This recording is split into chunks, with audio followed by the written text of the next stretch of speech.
If you are a guy in between the ages of 15 to 35, you might have had, or you might currently be in, an Elon Musk phase. We've all been there. I was there. I read the Elon Musk biography by Ashley Vance, and I followed only Elon Musk on Twitter for a month before switching to Tom Brady because he is more affectionate to his children. And then I was like, maybe this guy's cringe. And now I'm more on the Elon Musk is cringe train. But a lot of people ride Elon Musk's dick just deep into the sunset. I mean, this guy throws up the biggest stinkers on Twitter, but they get hundreds of thousands, if not millions of likes. He throws out, I mean, I heart anime. 69.420% of statistics are false. 730,000 likes for that. Sees the memes of productions. Okay, so at a certain point, you're like, oh my God, I can't believe a really rich billionaire person would tweet typical memes. And then you go one level deeper and you're like, oh fuck, these memes blow. And that's where I got. So look, that's me setting this video up. All right. And a lot of you guys are still going to be in the Elon sauce. And that might make you not like me, because I'm not going to say favorable things about Elon Musk, because I'm jaded now. I am jaded. Now I look at his tweets and I go, not that funny. I look at The Boring Company, which is his company that's supposed to solve traffic issues, and I think to myself, should have just built a subway instead of a long tunnel in Las Vegas for only Teslas. That doesn't make any goddamn sense. Subways work great. Works for Nippon Des. Let's do trains. Anyway, not a hater, just giving my opinions. But I am interested in this whole Twitter thing because I feel like Elon Musk is being a bit hypocritical. Now, let's take a look at the tweets that he said and kind of spawn his takeover of Twitter. And quick background, if you don't know, Elon Musk is trying a hostile takeover of Twitter. He bought like 9% of Twitter's stock, which is a lot. It makes him the largest individual shareholder, I believe. And then he offered to buy every remaining stock to get the majority at $54.20, 420, LOL, good one. And secured the funding for it. He actually secured the funding for it, not a meme. $46 billion buyout, basically. And Twitter rejected this. They rejected this offer, not by saying we reject this offer, but by throwing out a poison pill. We're getting into some nerdy shit. I had to look this up like 5 different times. Apparently, it just means that they are going to dilute Elon Musk's stocks and give everybody else stocks, which will hurt their overall stock price, but it will make it so fucking hard, even for a guy with $200 billion to actually buy the company. It would just require so much money. Anyway, ignoring all that, this is what started it. He said, given that Twitter serves as the de facto public town square, failing to adhere to free speech principles fundamentally undermines democracy, what should be done? And this is a quote retweet of himself where he says, free speech is essential to a functioning democracy. Do you believe Twitter rigorously adheres to this principle? Okay. First of all, on board with free speech all the way. Okay. Second of all, Twitter's dog shit. Everybody knows that. He also tweeted out, social media's platform policies are good if the most extreme 10% on the left and right are equally unhappy. By this metric, Twitter is the greatest platform on earth. There's no human who goes on twitter.com and is unhappy. In fact, they punched up, baby. They went as far as to say, let's do the full 100% on the left and the right. Everybody leaves twitter.com feeling a little bit of their soul being sucked out that day. It's just impossible to not doom scroll because that's why our brains are bad.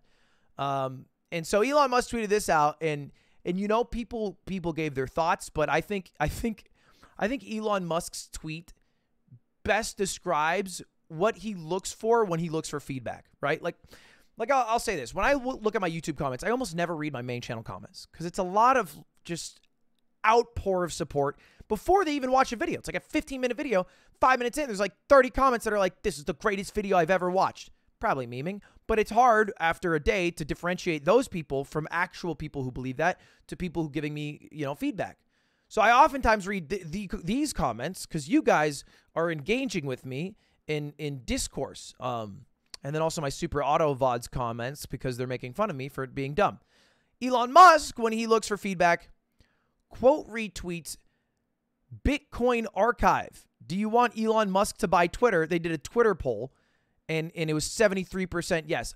Like, if you have a Twitter that's called Bitcoin Archive, obviously they're going to side with Elon Musk.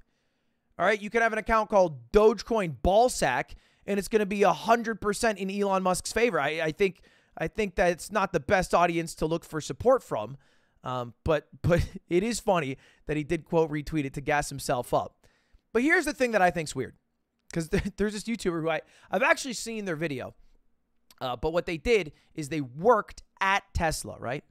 And they had access to a beta, which would give them like AI driving, automatic driving in a Tesla in a city. So like having to make, rights on reds while watching out for pedestrians and bikers, not just on a highway, like harder shit.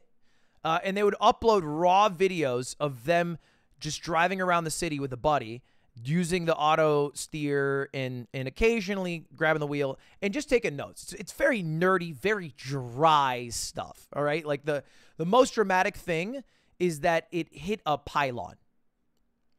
I hit pylons for fun. That was the most dramatic thing that happened.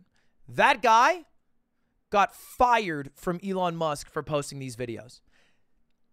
Look, I'm not here to just say that, Elon Musk isn't allowed to fire who he wants to fire, but there's a lot of stories about how he just openly fires people and gets upset and fired this guy for posting videos reviewing the Tesla beta system, which he is clear it is the beta program. Maybe he's firing because it's actually smart and you should fire people who are like maybe leaking the beta. It's not a finished product. It shouldn't be available to the consumers. It's bad for PR, and it was probably signed in the contract that you're not allowed to show this. That's fair. I'm on board with that. I understand that logic. This one makes a little less sense to me, though, because there's this guy who was a long time, if you don't know, Tesla is the most shorted company ever at certain points in history. It's the most shorted company. People were really bearish, right? That's the term, on Tesla. And there was one person in particular, in a group of many others, a Twitter called Montana Skeptic One, where they would outwardly express things that they have problems with regarding Tesla. And it was called Seeking Alpha. That was the website. And well, there's this giant article about how the creator of it, Montana Skeptic, who was an anonymous Yale Law School 30-year lawyer writing about Tesla stock, and Elon Musk found him. I don't know how. He just found him, called him, and threatened to sue him unless he stops writing negatively about Tesla. And that was it. That was it. And he did it. He did stop writing about Tesla, because ain't nobody trying to get into a lawsuit against Elon Musk. That's a fucking Gigi no re. I'm just saying, if Elon Musk comes around and he says, Ludwig, I really don't like your video, take it down. All of a sudden, I'm not the biggest believer in free speech. I start to get a little nervous. All right. You got a lot more capital than me. I'm a little bit stressed out. I wouldn't call that the biggest advocate of free speech in my life. Now, I'm not trying to say this all to say that Elon Musk would take Twitter into a bad direction. Presumably, he would just try to do a few things, and it would be really bad for his public image if he didn't follow through with trying to make it better for free speech. And let's be honest, it's pretty hard to not make Twitter better. I fully believe Elon Musk would do a better job than what they're currently doing. But I like this Calvin and Hobbes meme because I think it accurately describes how I feel about Elon Musk. And I'll just go through here. It's Calvin and Hobbes, good old Calvin and Hobbes. Whenever I need to do some serious thinking, I go for a walk in the woods. There are always a million distractions out here. I don't believe in ethics anymore. As far as I'm concerned, the ends justify the means. Get what you can while the getting's good. That's what I say. Might makes right. The winners write the history books. It's a dog-eat-dog world, so I'll do whatever I have and let others argue about whether it's right or not. Hey, why'd you do that? Well, you're in my way. Now you're not. The ends justify the means. I didn't mean for everyone, you dolt, just me. And look, I think you can tell who the Elon Musk is here and who the average Joe Blow is here. Now, anyway, we'll see what happens. That's it. That's your Twitter update of the week. Enjoy that stuff. Hopefully, if you are a super big Elon Musk fan, you didn't hit the unsubscribe button. See you later.